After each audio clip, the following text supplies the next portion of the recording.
chapel is going to be a little bit different. I'm going to be showing some of my photography behind me as I speak, because as an artist, my work has been intricately intertwined with whatever is going on in my life. Whatever journey, whatever struggle I'm in the midst of experiencing. The images that you're going to see are not meant to serve as illustrations, but rather as another language, another way to enter into the ideas that I'm going to be talking about. So I invite you to look up and to not feel the need to make eye contact with me. In fact, for that reason, I'm going to mostly read my talk as a narrative, rather than as a traditional message, because I hope that this will allow you to let yourselves be open to the words and the imagery together in new ways.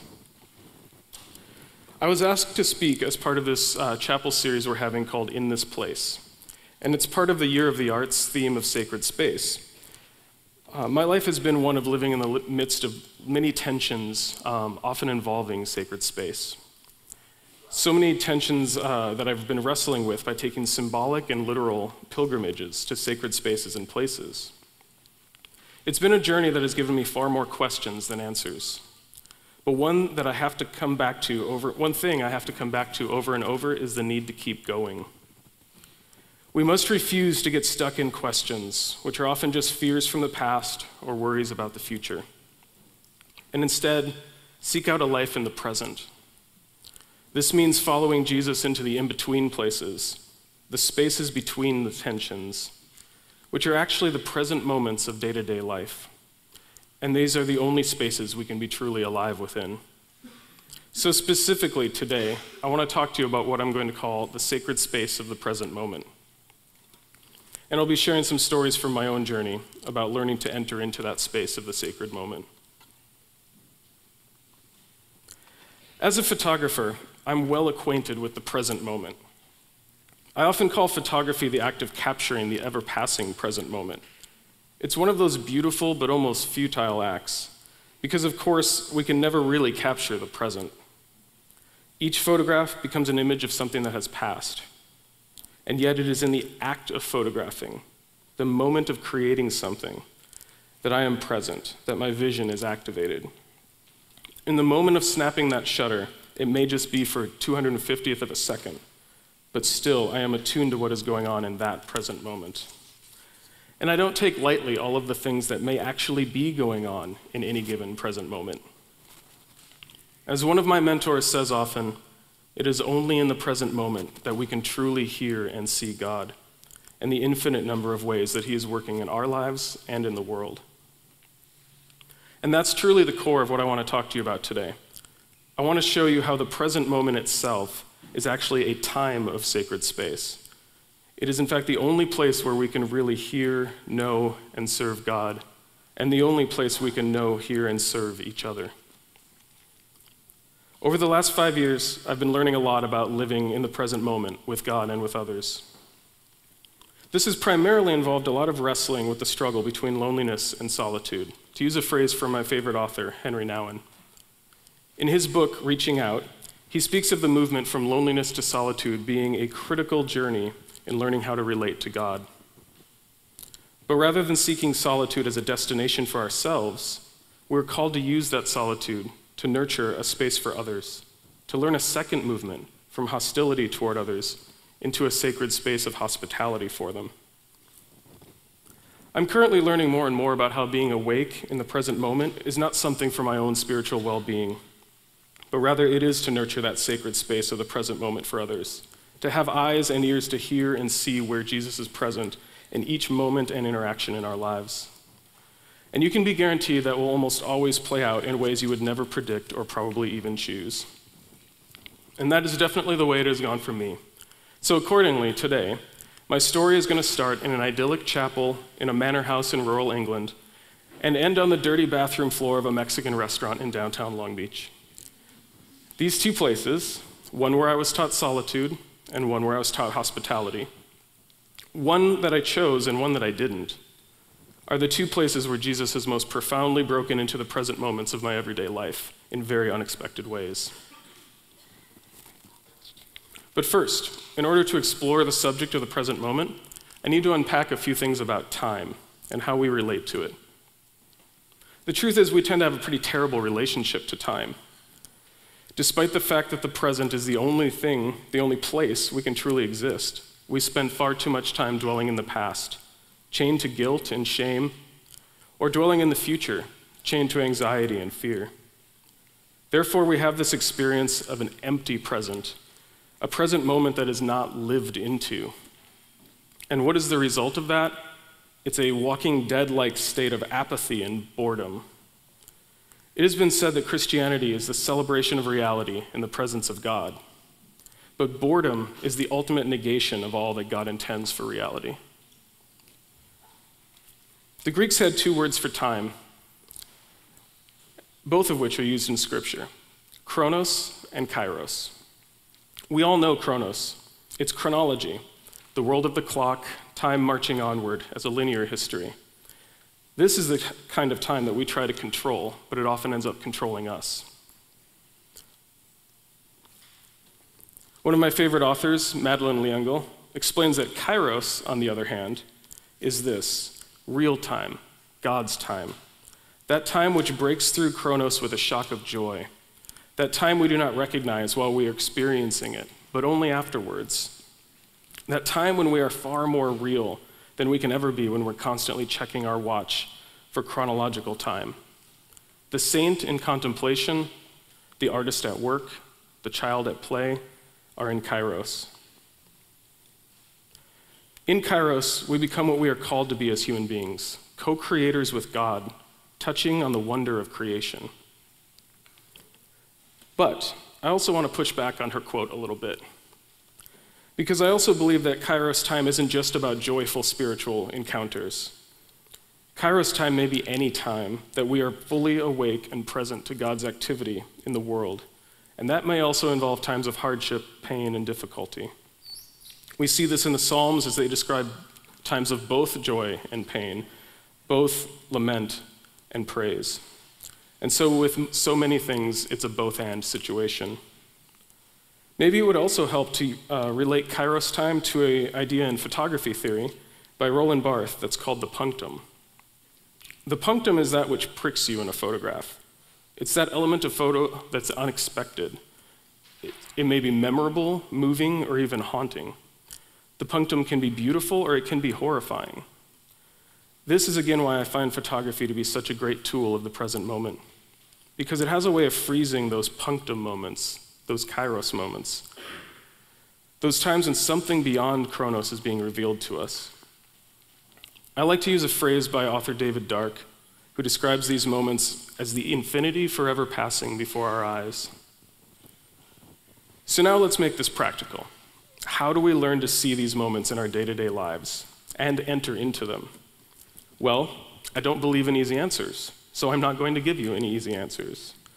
There won't be a nice 3-point bullet list to walk away from this with. But I do believe in stories. And so at this point, I'd like to tell you a little bit more about my own story and how God has used different aspects of my journey to teach me these lessons, often the hard way. Let me back up and set some overall context. I spent most of my 20s as a pilgrim, literally and metaphorically, traveling with my camera to places all over the US and Europe, searching for some sense of peace or rest from these tensions, for answers that I knew deep down didn't exist, or at least would not be revealed to me, or any of us for that matter, anytime soon. I used part of the T.S. Eliot poem East Coker in my senior art show here at Biola, and the words have haunted me ever since. I said to my soul, "Be still, and wait without hope. For hope would be hope of the wrong thing. Wait without love, for love would be love of the wrong thing.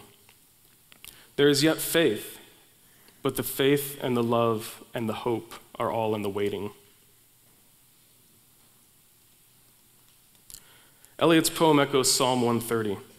I wait for Yahweh, my soul waits for him. I rely on his promise, my soul relies on the Lord. As an artist, I know it's part of my calling and my unique role to practice that waiting, to have eyes to see, to be awake to all those tensions in life, and to never settle for the easy answers that would give false peace. But I'd be lying if I didn't say it wasn't exhausting, and there have been plenty of bouts of swearing at God about various parts of my story that I just don't understand or accept.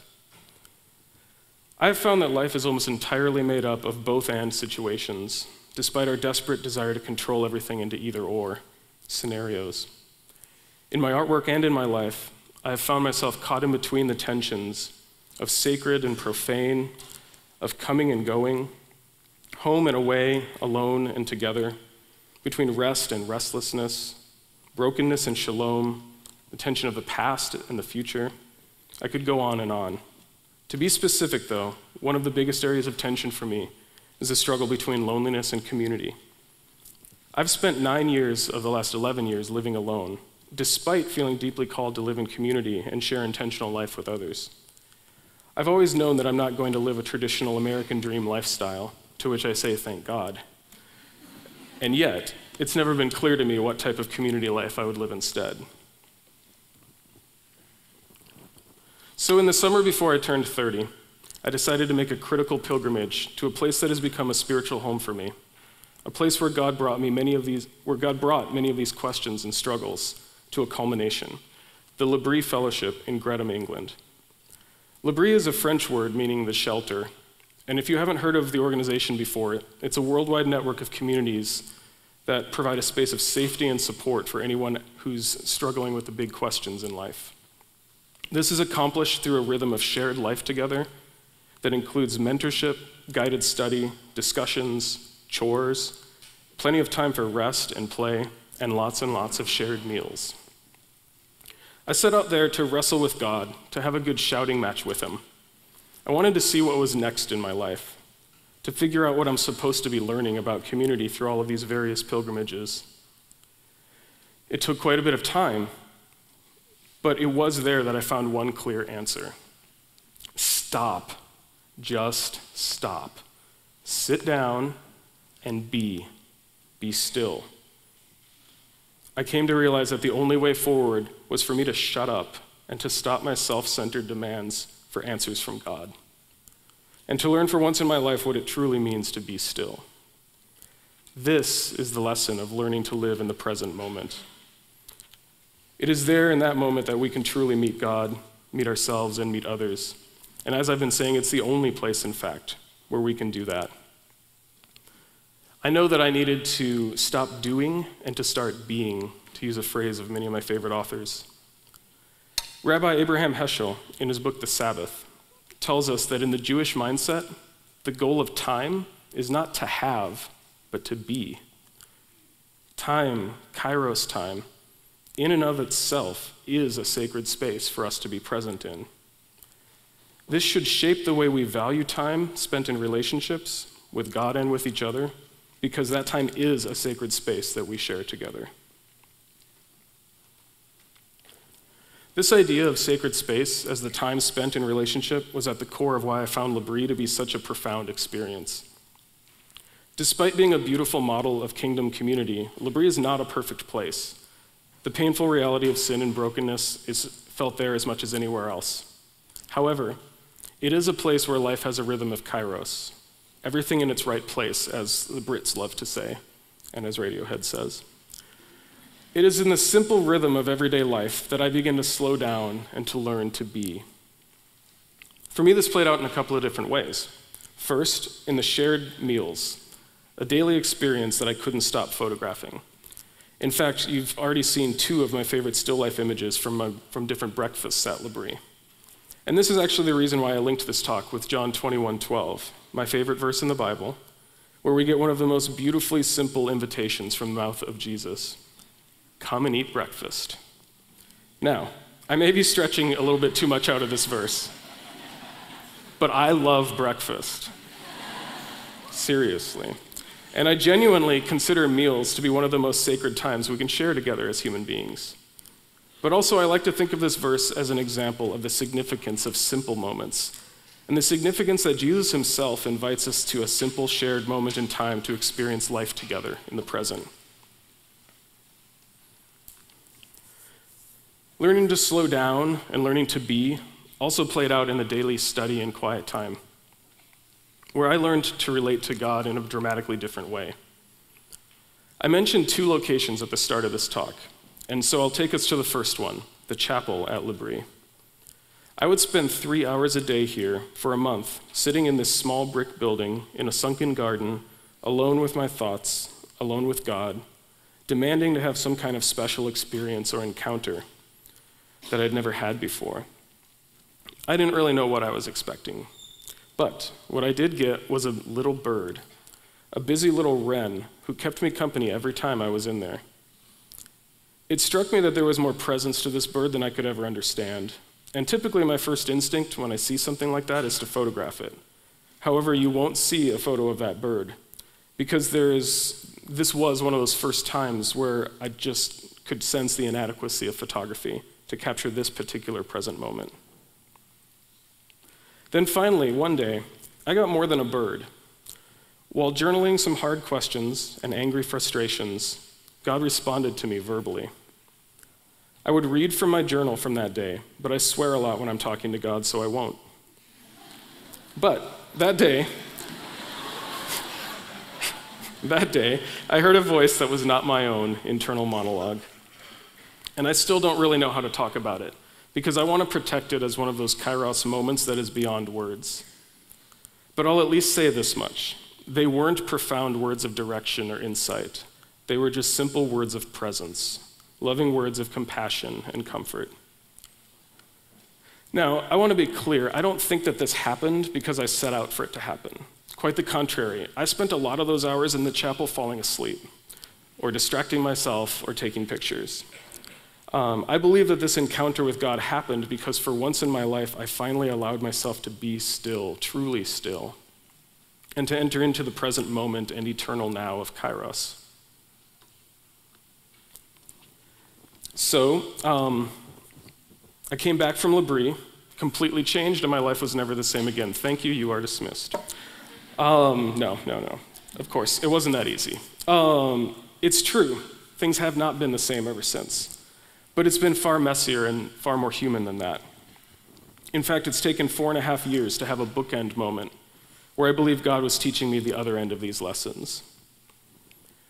Remember, Henry Nouwen said that the journey from loneliness to true solitude is just one movement in our lives. And it's the one focused between ourselves and God. However, if we seek that solitude, it will not be for our own sake, but for the greater sake of the community. This pilgrimage out of loneliness is not meant for ourselves. It must be for something larger. Our movement from loneliness to solitude should not cause us to isolate from the world, but rather the opposite. We should find ourselves having a more loving response to others. Perhaps we may even see little interruptions in life to be divine opportunities to keep moving into hospitality. A colleague of Henry Nouwen's challenged him with this by saying, "My whole life, I've been complaining that my work was constantly interrupted, until I discovered that those interruptions were my work." 2 months ago, I experienced one of those interruptions. If what I've been learning at L'Abri was to be awake in the present moments with God, then what I'm being taught right now is to be awake in the present moments where Jesus is working in the lives of others. For the last 3 months, I've been going into downtown Long Beach on Thursday nights to hang out with the homeless community in Lincoln Park. I was encouraged to do this by the example of one of my best friends, Louis. Louis is someone who takes Jesus more seriously than anyone else I know, and I think that is because of this reason. He lives fearlessly in the present moment, listening to see where God is moving him next. This became evident one night when a group of us were having fish tacos at Holy Moly in downtown Long Beach. Anyone ever been there? All right. So, that night, after finishing up a night of talking with homeless folks at the park, we went there, we sat down, and we had just gotten our food when the door opened. A man in a wheelchair rolled up, smiled at us, and out of nowhere announced, "God hates me." Now, there are a lot of interesting people in Long Beach, and frankly, after 11 years of living there, I usually just write it off as part of the charm of the city. None of us really knew how to respond to this man. So a few of us muttered some words of encouragement, and before long, he just rolled past us into the bathroom. A minute later, he's calling out for someone to help him. And without hesitation, Louis ran over to the tiny little one-toilet bathroom. The rest of us looked at each other, unsure what was about to happen. And then I heard Louis scream out my name, asking me for some help. Remember, I'm not used to this stuff. Like I said, he's the one who's already been living in the present moment in the city and learning these lessons, but quickly it became apparent what was about to happen. Jesus was about to show up in that holy moly bathroom. To make a long story short, after Louis and I helped him use the toilet, we got him back down into his wheelchair, and he looked at Louis and said, "No one knows the things I've done." He broke down weeping, and we just sat with him, listening to his story. His name is Marino. He's 50 years old, and he's in the wheelchair because of MS. For at least the last 20 years, he's held on to an immense toxic guilt from what happened to him as a soldier in the first Iraq War. He says his wife is a Christian and keeps trying to get him to accept Jesus and to believe that God loves him, but he refuses to believe that God could love him. Instead, he believes that he's cursed in life. He told us about friends that died in his arms in Iraq. Over and over, we heard him repeat, each time with more despair, "I should have died. I'm not supposed to be here. God hates me. I hate myself. Everyone hates me for what I did. I killed babies. I killed innocent people. Everyone hates me. I am not supposed to be here." All Louis and I could do was listen. And really, that's all Marino needed in that moment. Just the willingness to be fully present with him. I was standing behind him, holding his shoulders, and Louis was crouched down on the floor at Marino's right side, holding his hands and looking him in the eyes the whole time. After a couple more statements of, "I shouldn't be here," I finally said, "But you are here, Marino. You were supposed to be here because you are here. Trust us, this guy knows about death. He's faced it too." Louis then shared with him about a time when he miraculously survived a coffee shop holdup. "I was beaten within an inch of my life. I had a gun held to my head for 20 minutes. I know what it's like to live when you're supposed to die." Louis grabbed Marino's hand even tighter and said, "I promise you that Jesus loves you. I know him, and believe me, he does love you. I promise you're alive for a reason." Marino looked up at me with such a complex fear of hopeful emotions in his eyes. He looked at Louis and asked, "Can we pray?" "Heck yeah," Louis shouted back at him. And as we were about to begin, he says, "No, man, I want to pray with the girls too." And so I agreed, because after all, it was about time to get out of the bathroom. So as we rolled him out to meet everyone else, his countenance changed. We pulled our chairs up to gather around him, introduced the rest of our friends, and Louis started to pray for him. But then Marino asked us, "Can I ask God to forgive me?" "Well, yes, of course you can." So then he started to pray to be forgiven for all that he's done. "I can't forgive myself, God. I've killed innocent people. Please forgive me. I hate myself, but you can forgive me." Then came the words that struck us all straight to the heart. As he said, "God, forgive me. I'm sorry, I was going to kill myself tonight before I met these people." At that point, most of us looked up at each other in shock and just started weeping. At the end of the prayer, Marino looked up, and no cliche phrase could do justice to the beaming smile on his face and the light in his eyes. "I feel different. I feel great," he shouted as he literally raised his arms up in the air with excitement. And he excitedly suggested that we take some pictures. Who's got their phone? I want to remember this. Sorry, I'm not going to show that picture. Now, I want to be clear, just like I was about Labrie too. This isn't a clean and perfect story. There are messy realities to where the story goes from here. To be honest, I was completely uncomfortable at first with the idea of sharing this story, because I really don't like it when preachers give clean, nice stories of redemption. The reality is, Marino's life, like all of ours, continues to be a series of present moments. Some of those are good, and many of them aren't.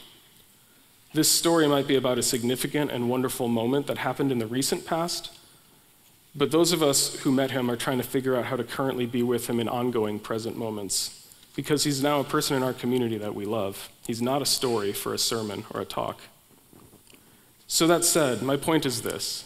2 months ago, Jesus showed up in a moment of kairos that I almost missed because I was too busy eating nachos and worried about something I wanted to tell my friends. Thank God that Louis was listening to the voice of the Spirit in that moment, or else the story would have had a very different ending. I realized while I was preparing this talk that Marino wasn't the only one who went into that bathroom one way and came out a changed person. I haven't been the same since, because all these ideas I've been wrestling with had a tangible reality. I can read all the wonderful things I want about kairos and sacred space and learning to let your solitude be a safe place for others, but it wasn't until I got my hands dirty and met real people with real stories that it actually got real. And to be honest, it's not that hard. It's just about listening and being present and loving. This should sound familiar because that's all I needed to do back in that chapel to really feel present with God for the first time. Henry Nouwen knew this integration needed to happen. He spent the last 10 years of his life living in a community with people with intellectual disabilities, in a community very similar to L'Abri called L'Arche. He reminds us that, quote, our reaching out to our innermost being can lead to a reaching out to the many strangers we meet on our way through life. In our world full of strangers, estranged from their own past, their culture and country, from their neighbors, friends, and family, and from their deepest self and their God, we witness a painful search for a hospitable place where life can be lived without fear and community can be found. I've got to admit, I forget this stuff often. I don't have it figured out. I'm just sharing some of the things that I've learned. And that's why I'm so grateful for photography. It helps me remember. I need this, and I need every reminder I can get to stay awake to the mystery, to remember how God has been found in the past present moments, and to know with confidence that he will be with us in future present moments. But we really don't need photography to remind us of this either. There are reminders of it all around us, for those who have eyes to see and ears to hear Jesus and his presence in the lives of those that we encounter. Those who are on their own journey from loneliness to solitude and need our hospitality to give them a safe presence of sacred space. We hope you enjoyed this message. Biola University offers a variety of biblically centered degree programs, ranging from business to ministry to the arts and sciences.